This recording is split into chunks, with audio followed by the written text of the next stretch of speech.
Welcome back, everyone, to the 100th episode of the Abundance Formula podcast. I'm so excited today, hitting that milestone.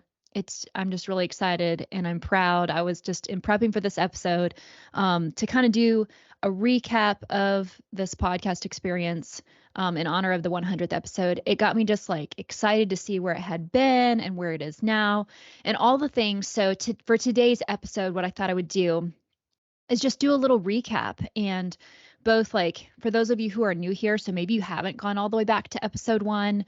I know some people when they start a new podcast like to go back to the very beginning and work their way up, but sometimes when you get to like 100 episodes, you may just start with the most recent, maybe scroll back a little bit and just start with some topics that jump out at you. But so if you haven't gone back to episode 1, then I wanted to start off with talking about like why I even started the podcast and a little bit about it. And what's interesting, because I would have gone back and listened to the first episode, and it's funny, just as time goes on, I think the first episode I was talking about like what the abundance formula meant to me and what I thought the formula for abundance was and those kind of concepts.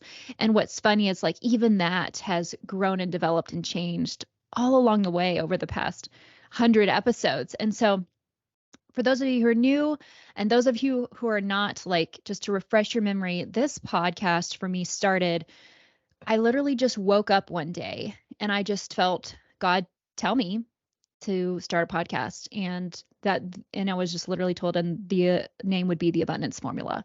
And it was just kind of wild. I just literally had this knowing one morning. I was done with orthotic and prosthetic residency. I had been working for a few years. I was still with my husband running our in-person and online personal training business. I had shifted most of my clients to online since I was working full-time as a practitioner, but still running that business with him. And so we had plenty of things going on. So I didn't really need anything extra added to my list. But I just woke up one morning and God said, you need to create a podcast and it's going to be called the Abundance Formula. And I remember thinking, okay, I actually didn't resist the thought of like creating a podcast, although I had no clue how to do that.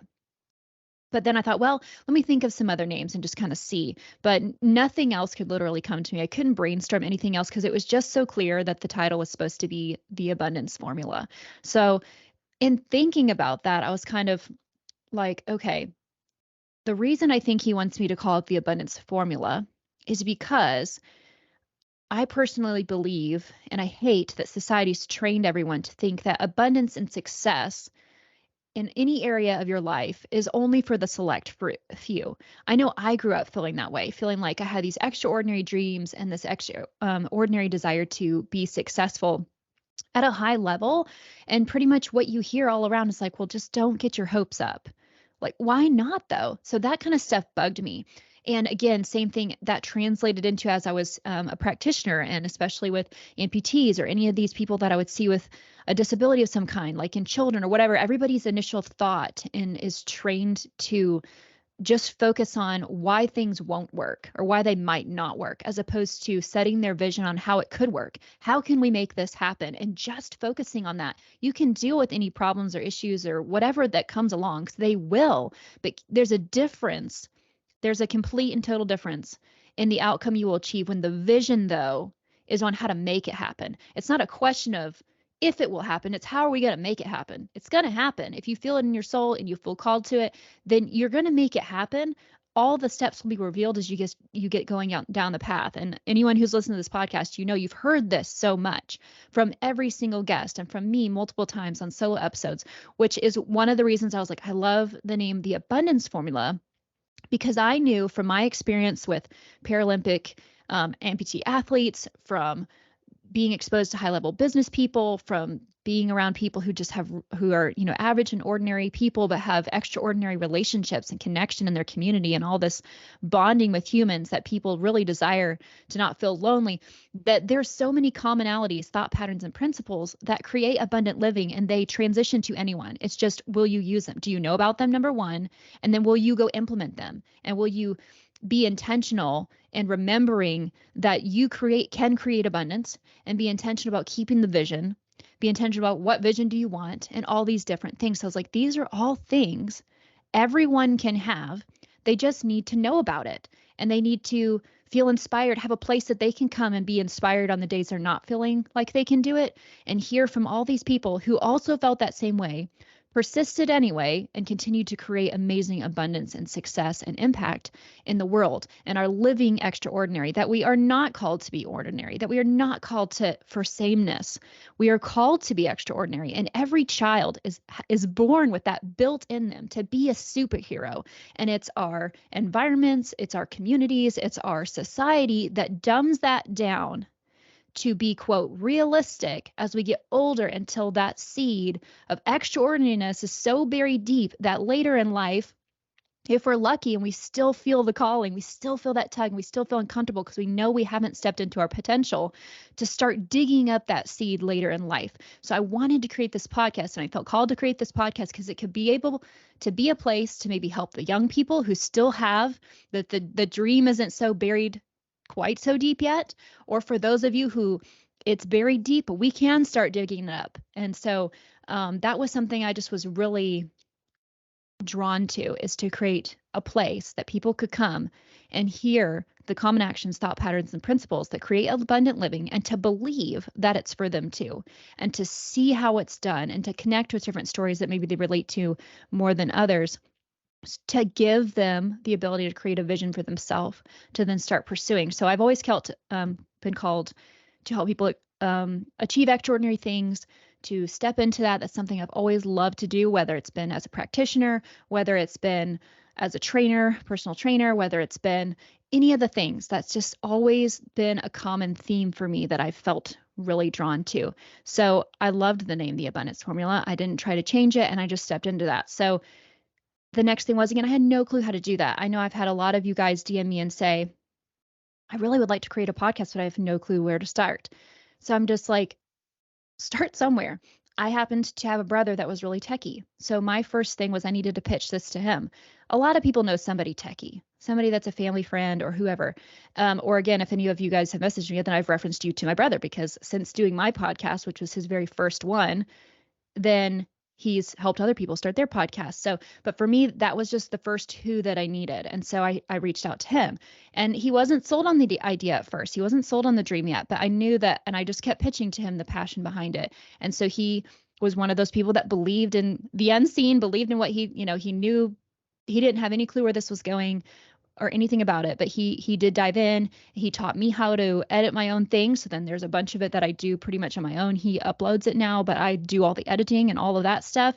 So I learned so many skills I didn't know before, but I didn't get stuck on the not knowing of all that. I just got figuring things out. I knew I was going to have this podcast. I knew it was going to be called. I knew the mission and vision. I knew why we needed to do it, why it was important, and why it had value. Now I just needed to start figuring out the steps. So you just get started. And so the second thing about the why behind creating this podcast was I did feel too that I had been given a gift of networking and finding my way into groups and getting access to people who are really extraordinary and have created abundance. And so I wanted to give other people access to that through that gift that God gave me. I had confidence in and the ability to just create connections, to communicate, to swing the bat, if you will. Like, we're going to go through a lot of the guests that I've had on this podcast already. And a lot of that was just from my willingness to just swing the bat and see what happened. And so I knew that I was willing to strike out sometimes. I was willing to go for it. I was willing to do that side of things that maybe some people weren't. And I wanted to be able to bring the rewards of that to you as the audience. And again, that wasn't something in this particular area that I had done before. I'd done it in other areas, like in sports and in the medical arena and things like that. But I just knew I'd done it in the past. It'll look a little different this time. But I did feel that was a gift God gave me, and I was going to see how he would grow it and develop it as we started this journey.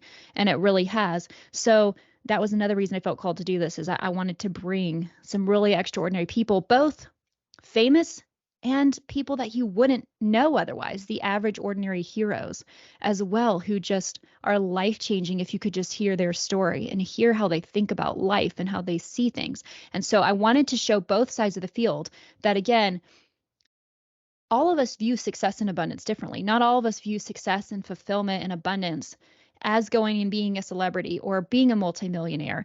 that's not what success is for everybody. So it's ultimately, I wanted to help teach people figure out for yourself, what is your view of success? What do you view as abundant? What would make you feel fulfilled in your life?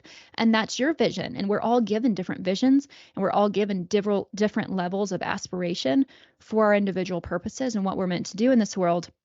And all of that makes an extraordinary difference and impact. Doesn't matter if people hear about it on TV. That's the thing I wanted to point out with my average ordinary heroes that I have had on the podcast too, is that being on TV or something, so letting more people know about it, doesn't make the way you've lived your life more significant than someone else whose story wasn't on TV.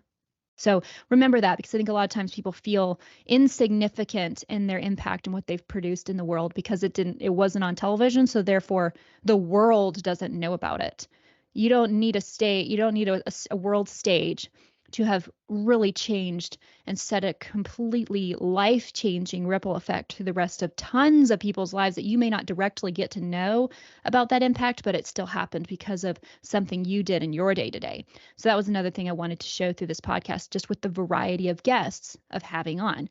So one thing I wanted to go back to as well as like in starting this podcast, I was terrified. Like a lot of people feel like I'm very self-confident, which I am, but that doesn't mean that I'm not terrified to do the thing that maybe I'm just showing up for. Like, especially when it's in a totally new wheelhouse for me, it's like, it's still in a new wheelhouse for me. And was totally a beginner starting out. And like, I mean, I still feel like a beginner all the time. There's so much more to learn. And especially now, like there's so much more to know now about podcasts and the abilities behind all the things. And especially since now I do have it more as a business endeavor as well, whereas originally it was just straight up a passion project. So now I'm learning even more new things about how do you make a podcast truly a business as well.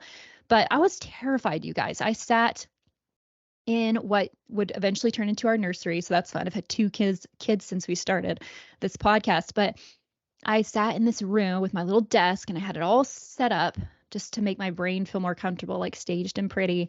And I can't tell you how many times I recorded that first episode. I hated the sound of my voice, just as so many of you do. Like I still don't love the sound of my voice.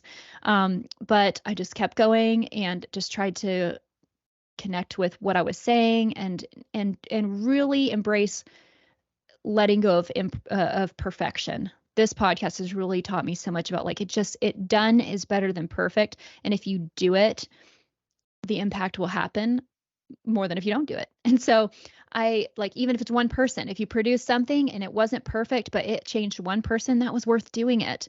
And so that's been a huge thing I've developed through this podcast. And I'm going to go through some of my biggest lessons at the end.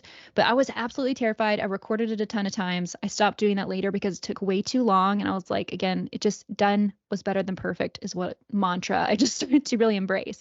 But I love going back. It's the cool thing about podcasts too, is they are recorded. So you can go back and truly see your transformation. Like I cringe when I listen to the beginning episodes, not because they were terrible, but because I know what my mindset was while I was saying the things I was saying. And I know how terrified I was and how uncomfortable and how like not confident I felt while doing it. But I'm so proud to know I just did it anyways. So that's been kind of a fun thing to look back on. So, but although I was terrified, it's amazing where it's taken me. So like I've had podcasts that have been in the top 5 and 10% in the self-improvement category on iTunes. I never would have imagined that, especially, and some of those were ones that were in the very beginning when I was totally terrified and I had no clue what I was doing. And I was winging it, if you will, in the sense of like figuring out how to do the thing, tech issues, trying to figure out, getting people's time zones right, making sure my mic was working. Can't tell you how many episodes I didn't have the mic on right. And so it's just the computer audio. And I mean, no matter how quote imperfect the audio or if there was echoing and all these things, these episodes still produced impact and still ranked in the top 5 and 10% on iTunes, which was absolutely amazing. I've spoken to people in Australia, in New Zealand, in the UK, and of course the US, all over the US, across the country, from computers, cell phones, iPods, from perfect silence to kids running through, especially on our abundant motherhood episodes, like all the things. And I've just pivoted through it all. And it's just been such a great learning experience to just embrace, again, both when it works out perfect and when it isn't perfect and you just have to keep going. The show must go on, if you will. And so that's just been really fun to reflect on at this point. It was, again, like I said, a project now turned monetized part of my brand, a brand in itself. It's had 2 different workshop events. The first one was called How to Bust Through Your Blocks to Create the Life That You Want. I was the only speaker. I was terrified to do that. I think it was an audience of 30 people, but I was the sole quote entertainer up front, the sole teacher up front. Um, and it went so well. And what was really cool from that experience, actually, because the second event was last year, and that one was called Clarify Your Calling, Step into Your Purpose. And I had 4 speakers, including myself. I had brand sponsorships and all the things, merchandise, all that stuff for that event. And that was amazing. But at that event, this is just a cool reflection. One of the women who came to my first little workshop told me, we did this exercise at the end where we all lined up, in an equal line, and you stood across from the person in front of you and you took their hands and you intuitively just spoke to them what came to you about them, like that they needed to hear from you. And you just didn't think about it. You were quiet. And then you worked your way down the line. So it rotated. So you connected to each new person, and each of you, one at a time, said whatever came to your heart to tell that person. And so if I had forgotten about this, but apparently one of the people, I had told her, and she was a super introverted person, like just kind of hung back always, was never the leader, just sort of was a supporter always. I told her, you're going to be a leader of something, and you're going to take charge, and you're going to lead with really great impact, or something like that. And so she came to my next Abundance Formula event, and she came up and she told me, she said, Jeana, guess what? And I said, what? And she goes, I'm a leader now. She said, I'm a leader in this company. I'm a manager. I'm in charge of a whole team. And she started telling me all this stuff. And she said, and I just remember when that job got offered to me, she was like, that's what Jeana said. And she said, and actually I would have been terrified to take that job, but I remembered you said that a couple years before. And so I felt confident to take it because I was like, Jeana said I was going to be a leader. I can do this. And like those kind of stories just rock my world. Like that was just so amazing and was so worth all the discomfort and fear that I felt leading that event. Like, again, I was just terrified. It's just kind of the perfect word. I was just terrified, but did it anyways. And so that was just a really cool full circle moment. But so it's become 2 events with merchandise and sponsorships and all that good stuff. It's led me to other speaking gigs, has spoken for corporate trainings and women's retreats. I just did Belize in January, virtual stages, and there's really exciting things to come that I'm not going to announce just yet. But so really amazing things have come from this thing that originally was just a passion project. And the other thing I want to tell you guys too is this podcast has stopped and started a couple of different times because, again, it was a passion project. So when I first started it, I was super faithful, 1 podcast a week, like clockwork, really great. Then some really big life things happened that were kind of traumatic circumstances. And so I had to pause it because, again, it wasn't part of my business or anything. And it just, other things took precedence. But then I still felt called to lead this podcast on maybe 6 or 7 months later. And then I was like, man, I'm so embarrassed to restart this because I hate, like, I'm someone that you can count on me. I'm faithful, tried and true. And so I was like, well, will my audience even want me back? Right. I mean, people had said they were missing the podcast and all of that, but you just feel like I failed. But then I thought, well, I'm just going to come back in. So I restarted again, and then again was really great for, another year. And then another big traumatic life thing happened. And so again, still was a passion project. It kind of had to take a back seat, and then restarted it again. So, and every time it's been better and better and better. And so don't not start the thing. If it's still on your heart to do, it's one thing if you're being called to transition out of something, and then it's okay to let it go. But if it keeps coming back to your heart and coming back to your mind, and maybe other life circumstances got in the way, then it's still meant to be. So don't be afraid of what people are think or feel like you've only failed if you quit. So if you still feel called to do it, then get back on the horse again. And that in itself is giving people permission to do the same. And so I thought, okay, I'm going to show up yet again, even though I, had to fall off the bandwagon for a while, because I want to show somebody else that if that happens to them, there's still really great content and really great guests and really great messages that need shared. And if I don't get back, I'm going to do it just because I'm afraid people will hate on me because I had to pause for a while or not want to be there or whatever it may be, my brain would come up with.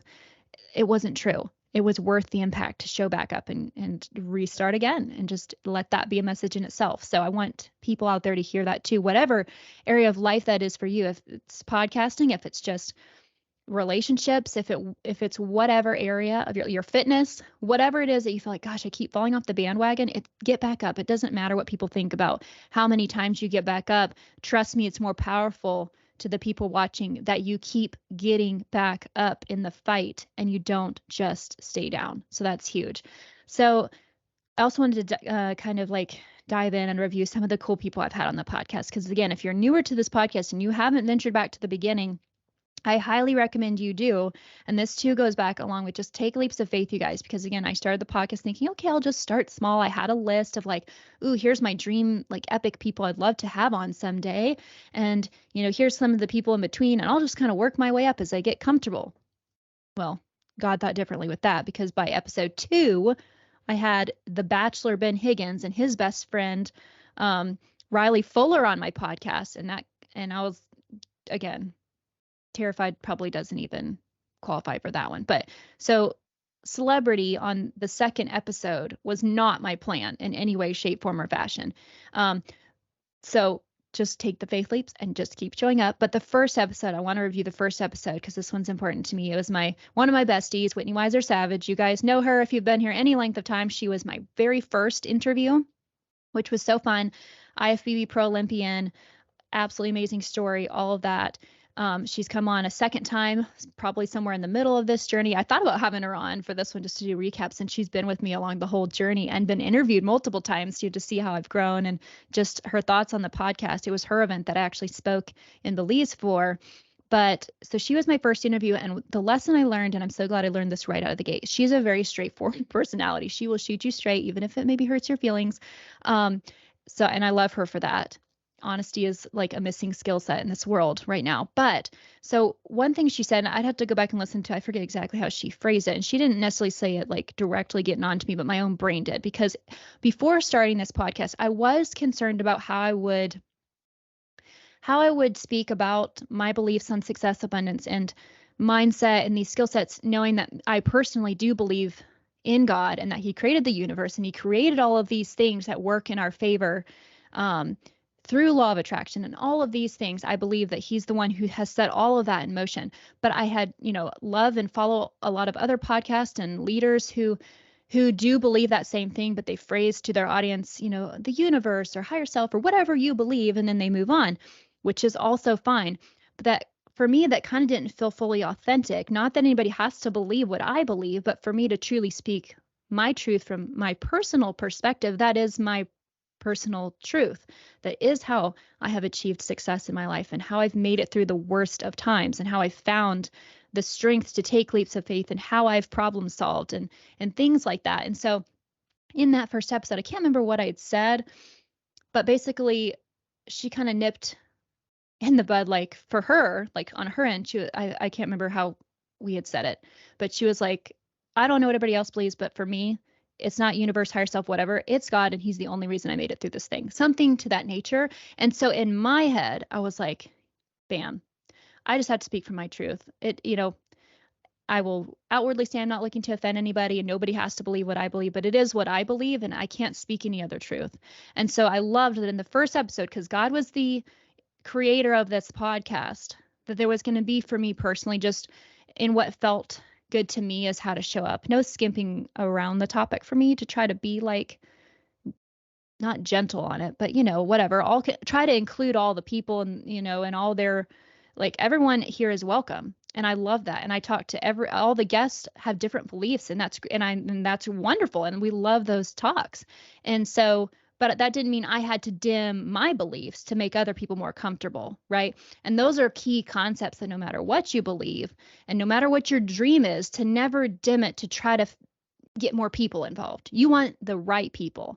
And that doesn't mean the right people for you and your tribe is all going to be people that believe what you believe. You want varieties of beliefs to challenge and grow yourself, but you want the right people. You don't need to change who you are and dim how you show up to try to include as many people as possible or get more people on your team. You want the people that want to be on your team for the truths and the values and the things that you profess and the people you bring on and the value you provide.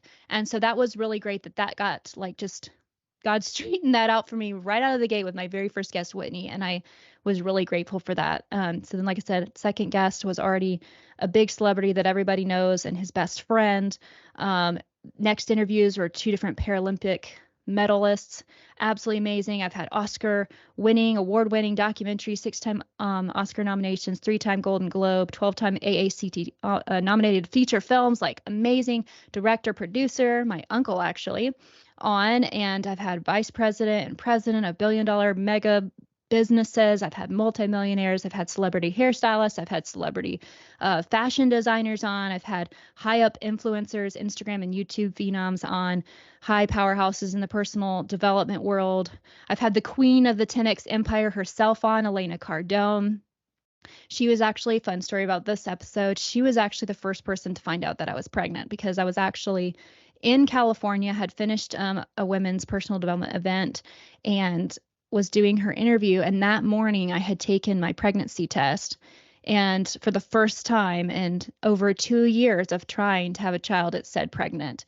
And I just remember, like, I checked it right before we were going to cue on to our interview. And I was just too excited. She was like, "What are you so excited about?" And I was like, "Well, besides the fact you're on, I literally just took a pregnancy test and found out I'm pregnant." And she was so excited and was like, cheering. So that was really cool that, like, wow, I got to share that fun moment with Elena Cardone herself. So that was a lot of fun.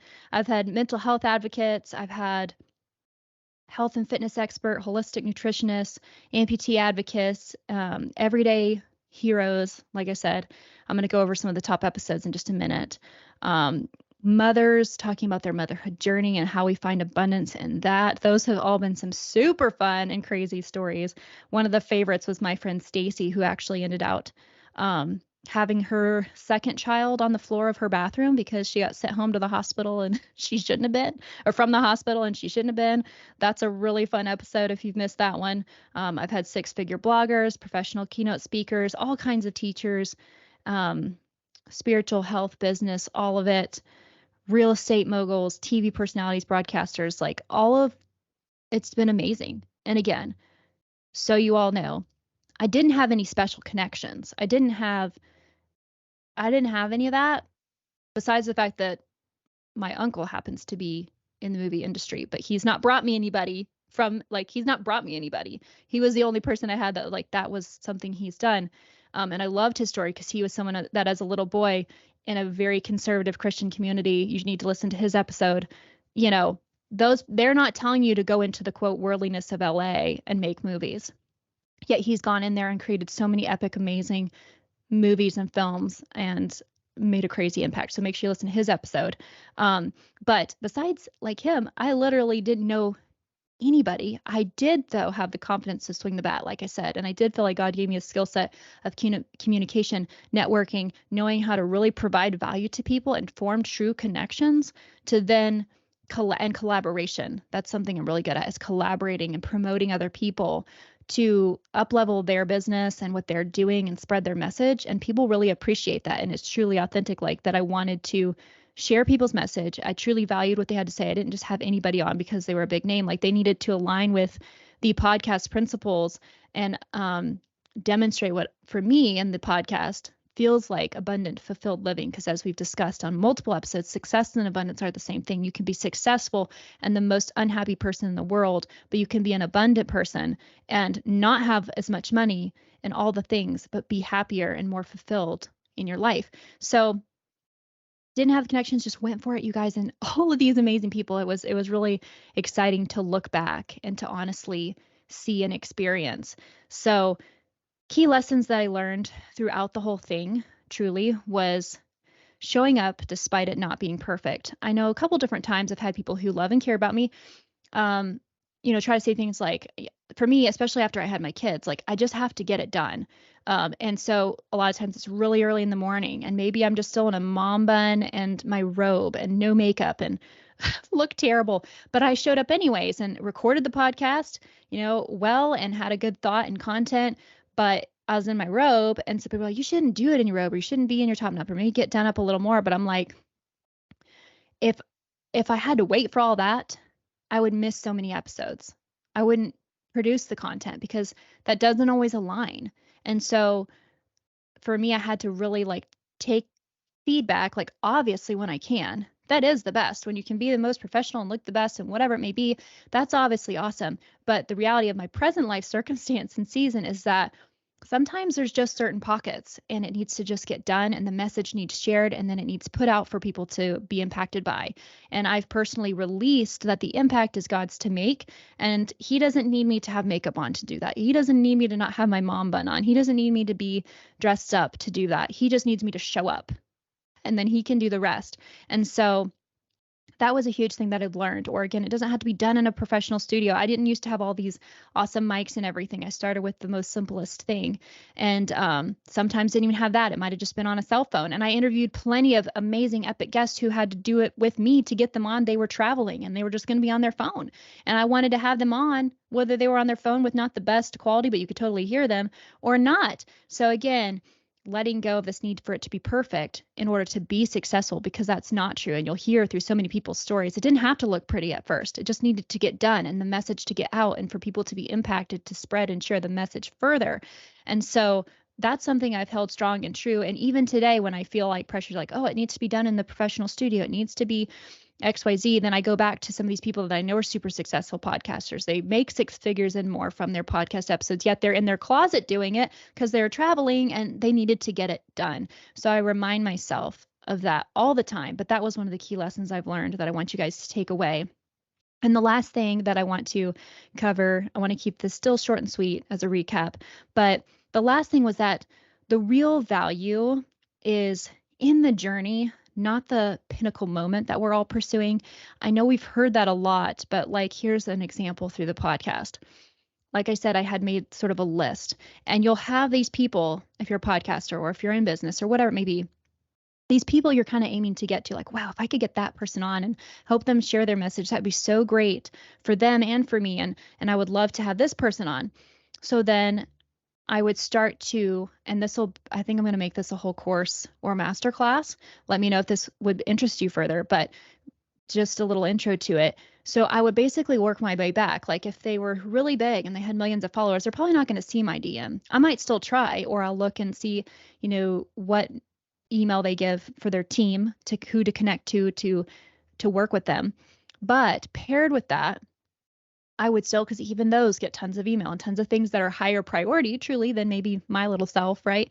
But I would go through and I would see, well, who are their friends? Who do they surround themselves with? And this is what was really cool, that both I learned as I went and I wanted to know, you guys to know for impact, is when you think about it, we've all heard this whole thing, like the 5 people you surround yourself with kind of set the trajectory of your success or who you are. And so be very careful and look who you surround yourself with. Well, the same holds true. These people that I was like, say was the pinnacle of a goal I was shooting for, I started to look, well, if they're this really awesome, impactful person, who have they surrounded themselves with? I bet they're really awesome and impactful too. I probably would like to have them on as well. And so I worked my way down all their friendships and who, so if they had their core 5, well, then who did those core 5 surround themselves with? And depending on how big the person, how deep I needed to go into the friendship loop. But I started then having all these really big people's friends on, and they were amazing. They were impactful. They changed my life. They changed the audience lives. They were some of the, most favorite episodes.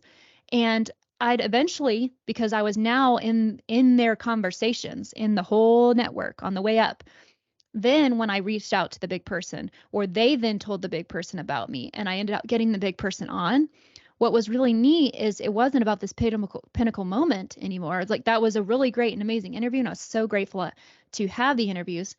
But wow, if you added up all the impact prior to that one interview, that's where the most value was, because of all the amazing people that I went and connected to, because I had this original person in mind, because I went through and I thought, well, who did they surround themselves with? And who did those people surround themselves with? So I ultimately went through an entire network of really impactful, extraordinary, abundant people, and had 10 times the people on my podcast who are extraordinary and amazing that I never would have known about, because I worked through the friendships of the pinnacle person I was looking at. And so it just translates into this overall value of, like, your journey has these pinnacle moments that are sort of your quote goals you're pushing towards.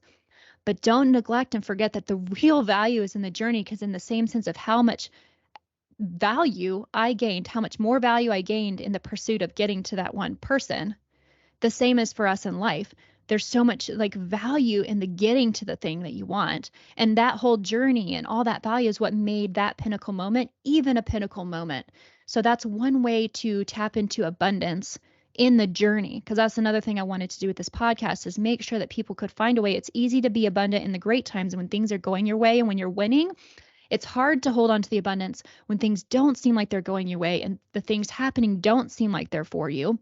And so I wanted to share so many people's stories of how we're all experiencing this, but the key difference in someone who's abundant and someone who's not is their ability to see the journey as the value, see that as the accumulation of what really makes the pinnacle moment they're striving for worth anything. And that makes us grateful for the journey, even though it's hard. So that was a huge thing, that just reflecting back, seeing the strategies that I kind of used and learned from. And then obviously after initially that was a strategy, now it was an excitement. It was like, I can't wait. If this person is someone I would love to have on, I can't wait to see who their friends are and to meet their friends and to become really good friends with their friends. And that is a reward in itself. And so those are the top two things that I've learned just briefly from the launch of this podcast. I do want to mention, lastly, the top rated podcast was number one was Elena Cardone. It's absolutely amazing. I believe it's episode 7. Make sure you check it out. Then the next top 2 was actually one of my solo episodes, a recent one called The Little Girl That Changed My Life. And another one was my friend Brittany Weiss, or actually Brittany Kinney. Weiss is her maiden name, Brittany Kinney. She is an amazing story, an ordinary, not famous as far as celebrity, but by no means ordinary. She has the most amazing story fighting through cancer, and with her brand new, found out she had cancer right after having her little baby when she just went in for some back pain. She owned her own business that was super successful and growing, and is still living today despite the crazy diagnosis she received, and has still grown her business bigger and bigger and bigger, and all the things. So her story was so impactful to people. It's called Live Like You're Living. It's so beautiful. Another top podcast was another one with my friend Marianne Krause. Again, not someone who's famous, but I promise you she'll change your life more than probably any famous person you'll know. Her story is absolutely amazing as well. So check hers out. Those were the top ones. The other top rated topics are anything in regards to mental health. So any of those podcasts that were about mental health were really high favorites. And the motherhood segments, actually, which I absolutely loved, that we are impacting a lot of moms out there with the abundant motherhood segment.